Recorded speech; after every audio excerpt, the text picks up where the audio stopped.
Graça e paz, Deus abençoe a sua vida, Deus abençoe a sua casa, a sua família, em nome de Jesus. Nós estamos em 120 dias de consagração, nós estamos no dia de número 62 e essa é a nossa live de número 45. Que bom que você está acompanhando mais esse momento, né, mais este tempo de consagração na presença do Senhor.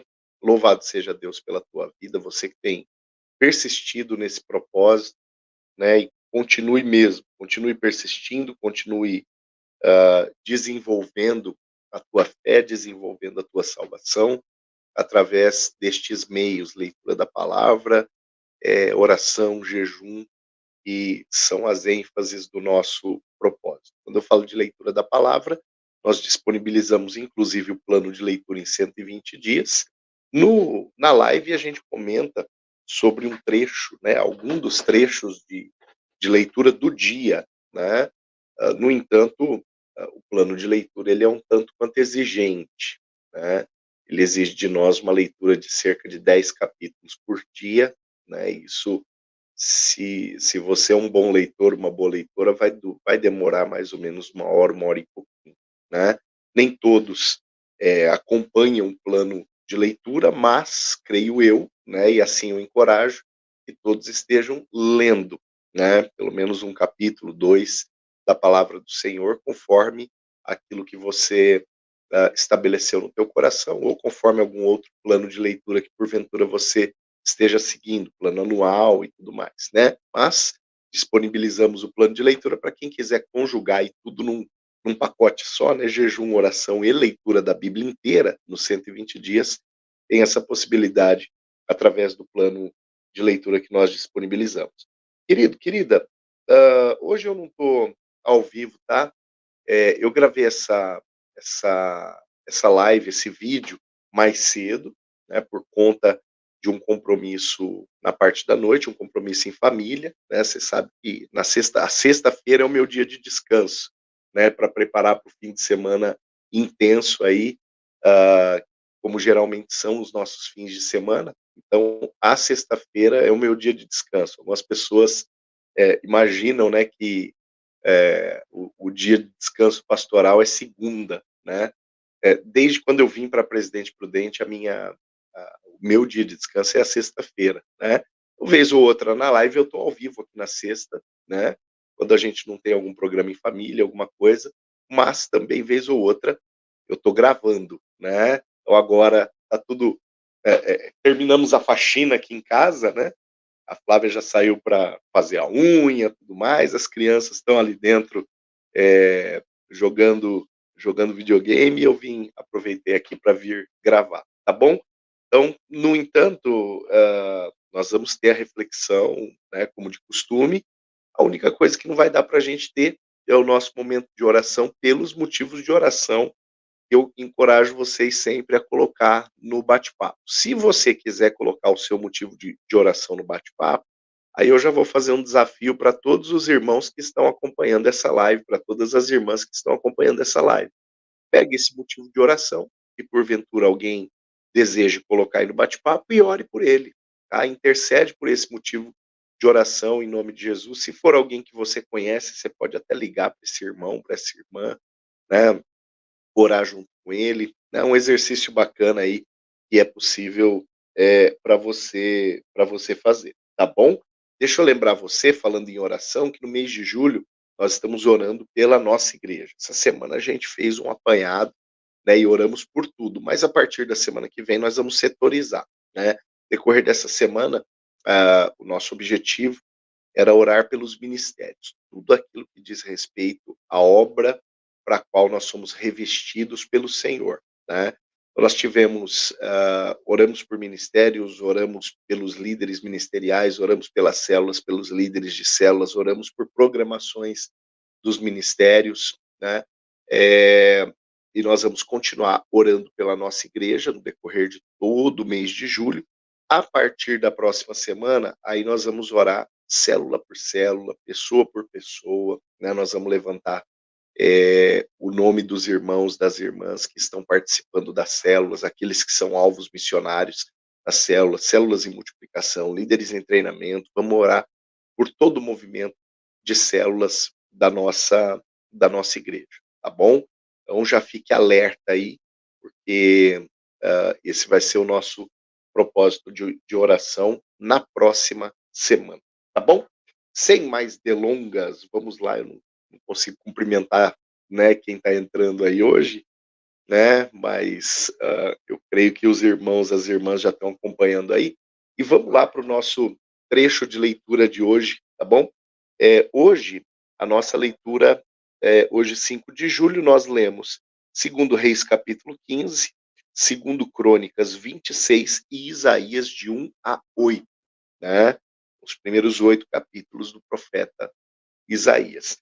Eu quero refletir com você sobre segundo Crônicas, capítulo 26, a partir do versículo de número 16. Se você puder abrir aí, segundo Crônicas, capítulo 26, a partir do 16,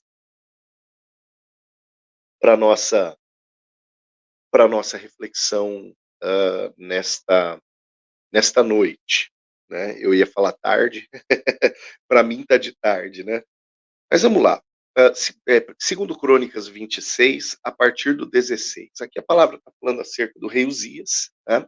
Ele rei Uzias que, conforme se você está acompanhando o plano de leitura, lá no capítulo 6 de Isaías, ele abre-se esse capítulo falando acerca da morte deste rei, né?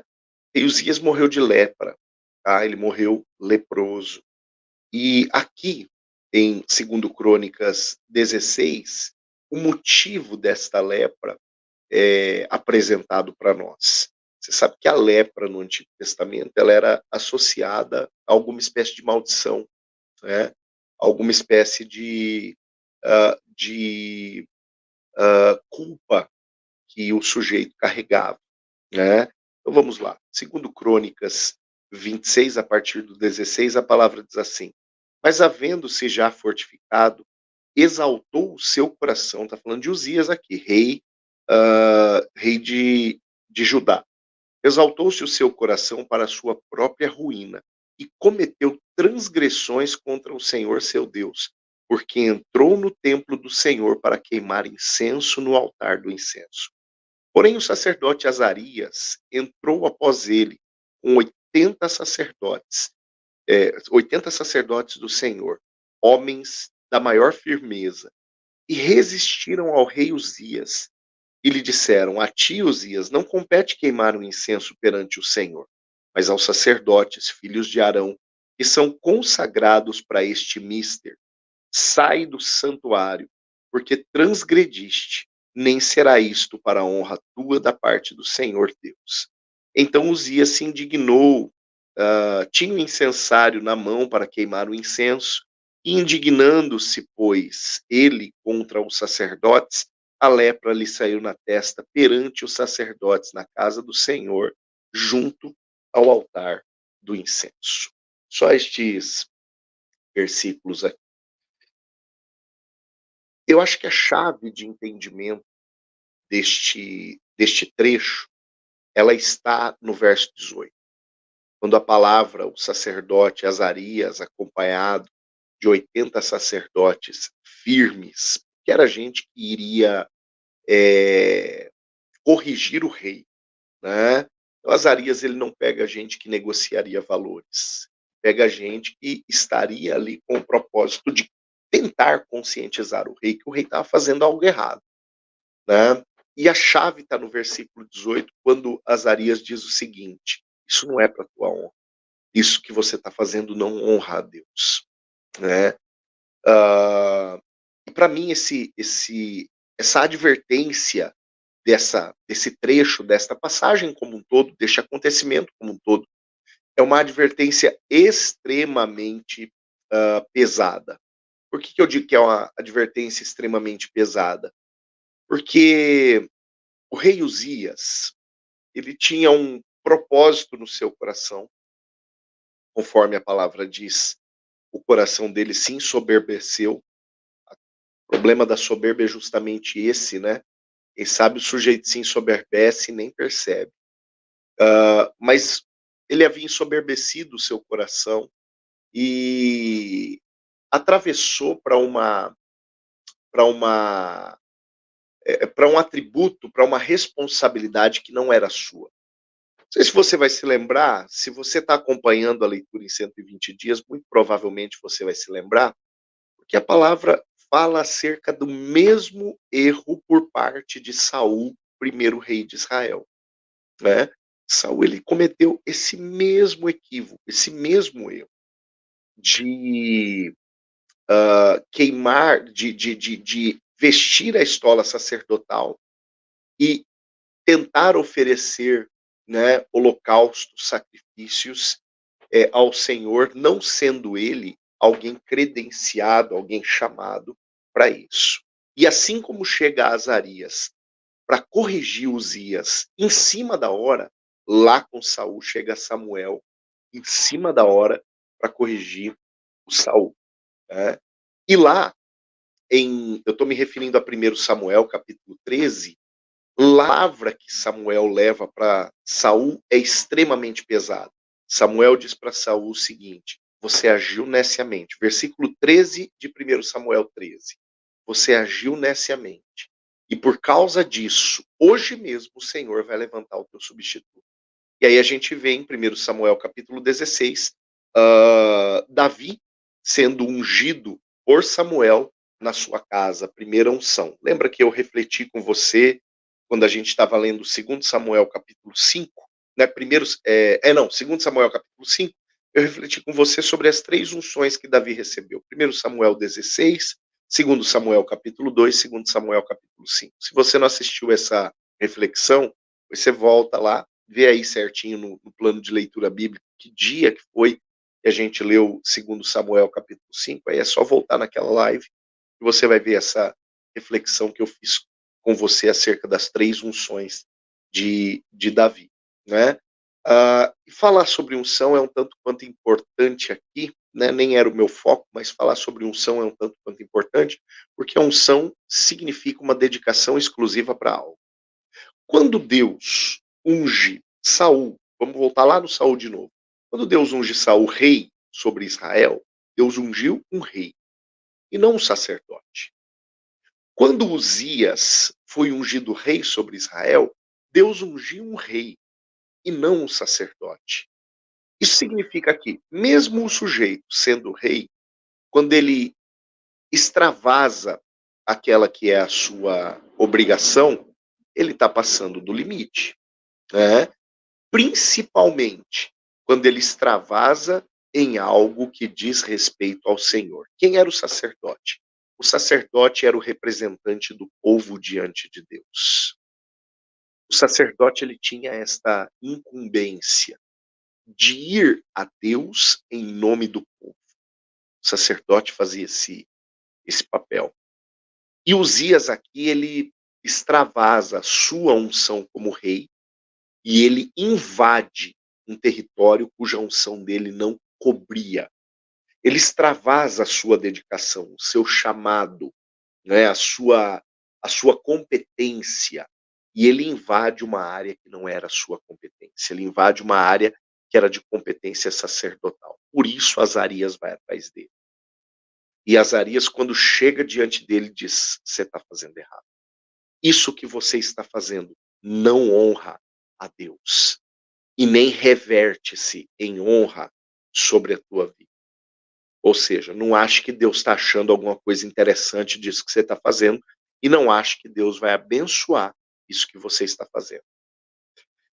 Segura toda essa informação, guarda ela no seu coração e vamos trazer esta palavra agora para nós. E eu quero trazer esta palavra mediante uma provocação. E a provocação é a seguinte: nem tudo aquilo que eu faço para Deus honra a Deus. Eu preciso tomar muito cuidado. Porque existem coisas, querido, querida, que nós muitas vezes vamos nos ver na armadilha de fazer, no entanto, sem termos o sim de Deus, ou sem termos a unção de Deus para exercer algo que às vezes diz respeito à nossa vontade, diz respeito ao nosso querer e não necessariamente ao nosso chamado, à nossa unção, à nossa separação. E isso para nós deve ser um baita de um alerta. Porque às vezes nós até estamos interessados em fazer algo para Deus, sem perguntar para Deus o que Ele espera que façamos. E aí a gente cai numa zona de risco. Aí a gente cai numa zona perigosa, em um ambiente de risco, né. Será que aquilo que nós temos demandado tempo, esforço, ah, aquilo que nós temos demandado os nossos recursos, ontem eu falei acerca de investimento, né, falei acerca de Jonas, e no fato de Jonas ter investido mal, né, investiu mal para distanciar-se do Senhor. E se você não assistiu a live de ontem, eu recomendo você assistir, né, a live do dia 61 do nosso propósito de consagração. Foi uma reflexão bastante densa, bastante, importante e relevante. Mas voltando, às vezes a gente investe mal, o nosso tempo, às vezes a gente investe mal, os nossos esforços, quando nós investimos os nossos esforços para fazer coisas aparentemente em nome do Senhor, mas que Deus não nos chamou para fazer. Para mim, o fato de Uzias ter errado, o fato de Saul lá atrás ter errado e extravasado a sua unção, para mim são recados extremamente relevantes, porque nós estamos falando de gente que estava na frente do povo de Deus. Saul era rei de Israel, Uzias rei de Judá. Nós estamos falando de gente que estava à frente do povo de Deus, gente que tinha uma posição, de extrema relevância diante do Senhor. Sabe o que está acontecendo, queridos? Estes homens, pelo fato de acharem-se no direito de fazer aquilo que eles achavam que aquilo que bem lhes interessava, acabaram atravessando aquilo que era o propósito do Senhor para a vida deles. Sabe, algum tempo atrás eu passei bastante domingos na nossa igreja, quem sabe uns 3 ou 4 domingos consecutivos, tratando do assunto propósito, através de temáticas diferentes, através de abordagens diferentes. E quando a gente fala de propósito, levando em consideração que propósito é o chamado em exercício, quando a gente fala de propósito, nós estamos falando daquilo que deve ser o empenho, para o qual nós empenhamos a nossa vida, aquilo para o qual nós empenhamos o nosso esforço. E pobre do homem, pobre da mulher, que empenha o seu esforço com uma para uma finalidade equivocada, para uma finalidade errada, para uma finalidade para a qual ele e ela não foi chamado, separado, ungido. Sabe, querido, querida, nós temos algumas incumbências que são dadas pelo Senhor para cada um de nós, ocupam muito do nosso tempo. Sabe, fazer discípulos não é tarefa simples e nem breve, rápida. Evangelizar pessoas não é tarefa simples, rápida. Dar manutenção na nossa salvação através dos meios de graça, através das disciplinas espirituais, não é tarefa simples, não é tarefa barata. Sabe, são práticas pelas quais nós devemos prezar de tal forma, mas também devemos cuidar tanto do nosso do nosso zelo por estas práticas, para que a gente não venha a acabar nos enveredando por tantas outras coisas que podemos fazer dentro de um dentro de uma perspectiva igrejeira, coisas que eu acho que estou fazendo para Deus, mas que Deus nunca me chamou para fazer. Eu me lembro de uma ocasião, queridos, que eu confrontei algumas pessoas que ocupavam algumas posições de liderança em alguma determinada igreja, nesse período, né, de superintendente distrital. E eu disse: "Gente, quem não quem não é chamado para uma posição de liderança, para uma condição de estar à frente de um determinado ministério, não suporta trabalhar nesse ministério, isso se torna um fardo". E naquela ocasião, naquela reunião que eu estava presidindo, pelo menos 2 pessoas de liderança disseram assim: "Pastor, você está certo. Para mim esse ministério está sendo um fardo, porque eu já entendi, eu estou na posição errada.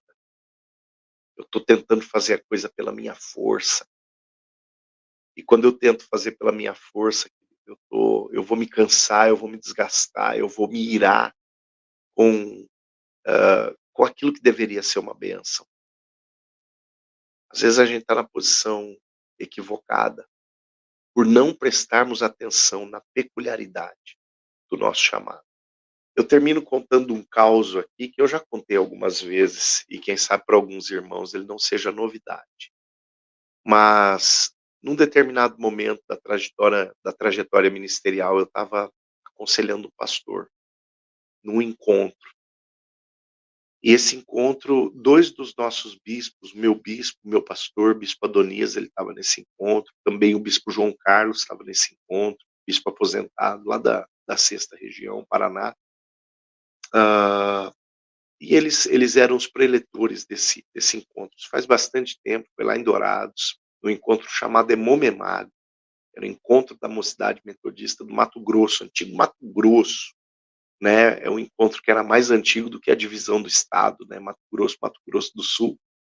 Hã, e nós estávamos acho que na 40ª edição do Emomemago, né, e aí conseguimos 2 bispos para ministrar nesse Emomemago, que foi lá na cidade de Dourados, e eu estava aconselhando um pastor, eu era superintendente distrital do antigo distrito do Mato Grosso do Sul, acho que ainda não era distrito de Campo Grande, não me lembro bem. Hã, e quando eu terminei de aconselhar esse pastor, de bater papo com ele não estava num momento bom no ministério. Eu saí ali do salão onde nós estávamos conversando, o bispo João Carlos, né, estava me esperando para almoçar junto com o bispo Adonias, e o bispo João Carlos me perguntou assim, "O pastor estava lá, estava em crise, né, alguma crise ministerial?" Eu falei: "Sim, estava em crise ministerial, algumas questões aí complicadas, né, ministério, família, igreja, tal". O bispo falou: Sempre que eu aconselho algum pastor que está em crise ministerial, eu peço para ele me contar acerca do chamado dele". Falei: "Por quê, bispo?" E ele disse: "Porque na maioria das vezes a crise do cara se dá por ele estar fazendo coisas que ele não foi chamado para fazer".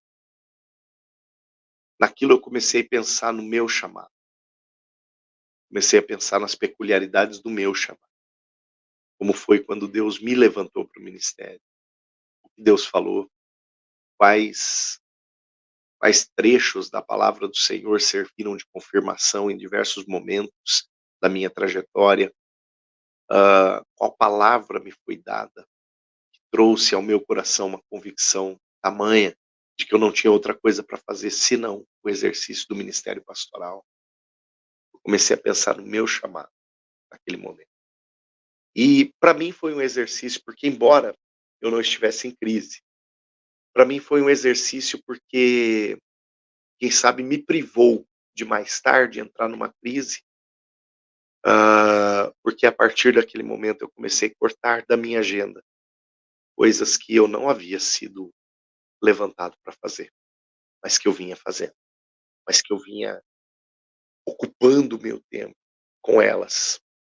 Querido, querida, a gente precisa discernir o nosso chamado, discernir a nossa unção, discernir a nossa posição, para que a gente não venha a cair em uma condição de desgosto no exercício daquilo que o Senhor espera que a gente faça e que está encostado, porque nós estamos fazendo outras coisas, ou não estamos fazendo aquilo que o Senhor nos chamou para fazer. Entenda, há uma unção que é sua, há um ministério que é seu, há dons que foram liberados sobre a sua vida para o exercício deste ministério. E se há uma unção, se há ministério, se há dons, eu não tenho como fechar, outra forma de fechar essa reflexão dizendo: há uma expectativa da parte do Senhor.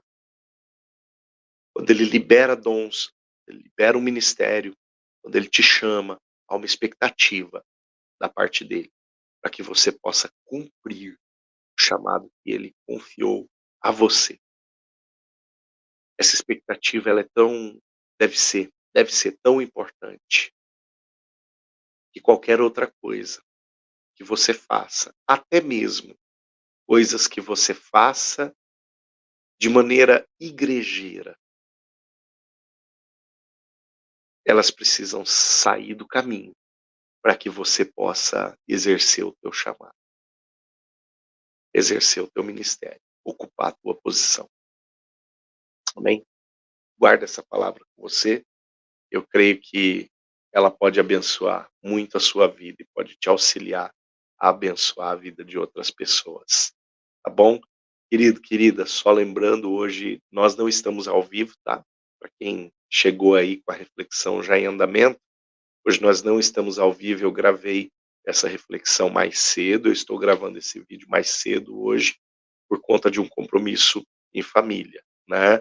Mencionei mais cedo também o dia de descanso aqui da minha casa, da minha família, é a sexta-feira, né? Geralmente pastores, a maioria deles tem a sua folga. Eu não gosto de falar folga, né, porque parece que é o dia que a gente fica folgado. Acabei de dizer que nós já fizemos faxina na casa inteira, que a família inteira nós já fizemos faxina na casa inteira, não teve nada de folgado aqui hoje, né, mas o dia de descanso de boa parte dos pastores é segunda, mas o meu desde quando eu cheguei aqui em Presidente Prudente é a sexta-feira, né. Sexta-feira, um dia da família. Na minha agenda, lembra que eu falei ontem, da gente colocar as coisas importantes, na agenda? Se você pegar a minha agenda no meu celular, né, e olhar a minha agenda, se você quiser eu até te mostro isso. Sexta-feira, toda sexta-feira tá fechada de fora a fora, num alaranjado bem vivo, né, escrito Dia da Família, é o dia da família, na sexta-feira, tá bom? Vez ou outra dá para eu fazer a live aqui ao vivo, quando a gente resolve que vai ficar em casa, tudo mais, mas hoje por conta, né, de um já compromisso, marcado com a família, eu tô agora que sossegou o facho da faxina aqui em casa, né, eu vim gravar a live para poder deixar ela preparada para vocês, agora à noite, tá bom? Então não estou ao vivo, não tem como eu coletar os motivos de oração. No entanto, agora no mês de julho nós estamos orando pela nossa igreja, né? Então, orando pela igreja, não se esqueça de interceder pelos ministérios, pelas células, né, pela liderança, né, por nós pastores, né, pela minha vida como pastor, presidente da nossa igreja local, né, do nosso concílio local, da nossa coordenação local de ação missionária, pelas demandas que o ministério nos exige, tanto na igreja quanto no distrito, na área regional, na área nacional, né, todas as demandas que temos atendido, tá bom? Lembra de orar pela igreja nacional, e orando pela igreja nacional, lembra de orar pelo nosso bispo, né, que está em tratamento de saúde, né, graças a Deus está indo muito bem o tratamento de saúde do nosso bispo, louvado seja Deus, né, Deus tem dado hã, bastante bastante serenidade para ele nesse período, e eu não tenho dúvida que tudo isso também é resultado das orações. A gente sabe, você conhece o bispo Adonias, né, o bispo Adonias é um homem sereno, é um homem calmo, né, no entanto, nesse período, ele está encarando tudo isso com uma grande serenidade. Lá no começo, em fevereiro, março, né, deu um medão em todo mundo, na gente, né, porque, as notícias foram, né, que a coisa era bastante séria, né, no coração do bispo, que já é um coração operado, né, mas com a graça de Deus, tratamento correto, bastante gente que se mobilizou, muita gente intercedendo, né, com a tranquilidade dele, com a companhia da Marta, né, todas as coisas estão se encaixando e com a graça de Deus ele está se recuperando muito brevemente e quem sabe também de uma forma muito breve. Logo, logo ele está de volta em todas as suas incumbências na nossa igreja metodista, tanto na área nacional, na regional ele não afastou não, né, na regional ele não afastou não, na área regional, pelo que foi possível nós superintendentes viemos dando, né, a devida cobertura, né, mas em muito o bispo trabalhou, né, com ritmo mais lento, às vezes sem estar na sede, mas também lá em Poços de Caldas, junto da família, né, mas fazendo também esse trajeto Poços, Rio Preto, né, e dando a devida atenção, ao trabalho, tanto missionário quanto administrativo, ele é responsabilidade, né. Mas glórias a Deus, o bispo está muito bem, está recuperando, e louvado seja o Senhor por conta disso, tá bom? Falando em região, lembra de orar pela semana para Jesus, pelo dia para Jesus, na verdade, que acontece agora na próxima semana, né, em Araraquara. Lembre-se de orar também pelo dia para Jesus, que é uma programação da quinta região eclesiástica, ok? Vamos orar? Senhor meu Deus, obrigado, Pai. Obrigado por esse tempo, pela tua palavra, pela reflexão que o Senhor traz ao nosso coração. Obrigado, meu Deus, porque o Senhor nos chama, nos separa e o Senhor nos levanta para uma obra específica. E orando, Senhor, pela nossa igreja, eu quero clamar, Pai, que nós estejamos, cada um de nós, posicionados aonde o Senhor nos separou, levantou e ungiu para estarmos. Meu Deus, o maior interessado na obra é o Senhor. E quando o Senhor nos chama porque o Senhor já antevê a operação do nosso ministério funcionando exatamente da forma e onde o Senhor espera. Deus fiel, em nome de Jesus, continua levantando homens, mulheres, capacitando, Senhor, jovens, adolescentes, crianças, anciãos, para o exercício daquilo que o Senhor tem como chamado. A uns o Senhor levanta, diz a tua palavra, como apóstolos, a outros como profetas, a outros como evangelistas, a outros como pastores e a outros como mestres. Senhor, estes ministérios, estas vertentes ministeriais que são listadas em Efésios 4:11, Senhor, elas são pontos de partida para o exercício dos dons que estão listados lá em Romanos 12, lá em 1 Coríntios 12. Senhor, em nome de Jesus, que o teu filho, a tua filha, que me acompanham agora em oração, que refletiram comigo na palavra, Senhor, possam discernir o seu dom, o seu ministério, mas sobretudo, Pai, colocar este dom, este ministério em funcionamento para que o teu nome possa ser exaltado através do chamado que o Senhor tem dado a este teu filho, a esta tua filha, e possa, Senhor, este teu filho, esta tua filha, Senhor, viver a plenitude daquilo que o Senhor tem para ele e para ela na execução do ministério. De forma que a execução do ministério, Senhor, seja leve, seja feliz, seja, Senhor, satisfatória, traga de fato satisfação ao coração dele e dela, e seja, Pai, para a tua honra. Meu Deus, nós olhamos a tua palavra quando o sacerdote Azarias olha para Urias e diz: isso que você está fazendo não é para a tua honra, não é para a honra do Senhor. Meu Deus, que peso é exercer qualquer coisa que não é para a honra do Senhor. Mas que glorioso, Senhor, é saber que o Senhor está sendo honrado com aquilo que fazemos, da forma que fazemos, na posição que fazemos, na intensidade que fazemos, usando as ferramentas que usamos. Deus, obrigado, porque o Senhor nos tem chamado e o Senhor nos tem esclarecido. O Senhor espera que o nosso ministério seja para a tua honra. Obrigado, meu Deus, por esta reflexão. Obrigado pela vida do teu filho, pela vida da tua filha. E orando, Senhor, pela igreja, eu oro que tenhamos homens, mulheres de honra, Senhor, jovens, adolescentes, crianças de honra, posicionados onde o Senhor espera que estejam, para que o teu nome seja exaltado a partir de cada ministério executado, a partir de cada dom colocado em serviço. Eu te louvo, Senhor, porque o Senhor tem ouvido as nossas orações em favor dos enfermos. Obrigado, meu Deus, pelas curas. Obrigado, meu Deus, pelos milagres.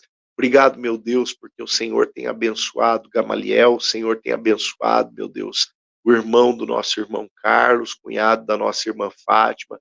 Obrigado porque o Senhor tem abençoado Jotinha. Obrigado porque o Senhor tem abençoado os enfermos pelos quais nós temos orado no Portas Abertas, Senhor, no templo.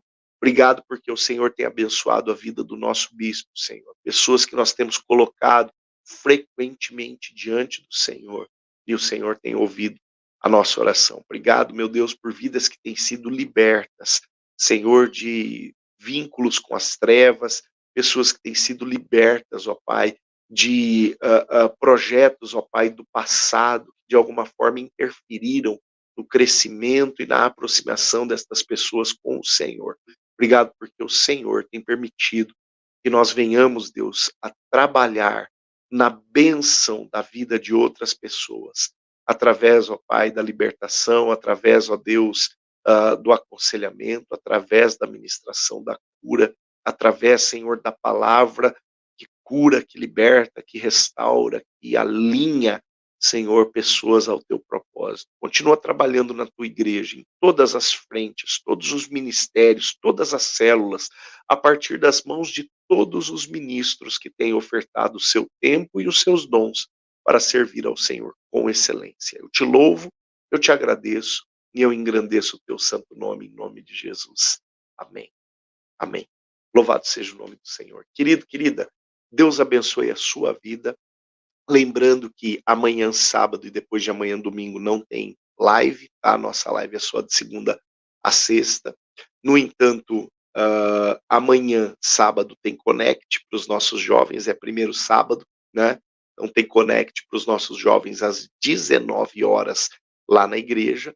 No domingo, às 9 e às 19, tem o nosso culto de louvor e adoração ao Senhor. Você, querido, querida, que é da casa, já é esperado, você sabe. E você que porventura não é da casa ainda, você é o nosso convidado para estar conosco no nosso tempo de celebração. Vamos louvar a Deus conosco. Vai ser um tempo precioso. Você é muito bem-vindo e esperado ali na Igreja Metodista Central, em Presidente Prudente. Deus abençoe a vida de cada irmão, de cada irmã. Um ótimo fim de semana abençoado. Não se esqueça que amanhã, das 9 ao meio-dia, tem portas abertas, tá? Se quiser passar pela igreja para ter o teu tempo de oração, a igreja vai estar aberta. Se quiser passar para conversar com algum dos intercessores, para ter um tempo de aconselhamento, também é possível. A joia, portas abertas, um momento de oração, para você orar, receber oração, ou receber aconselhamento, ou tudo. Tá? Pode pegar o combo completo também.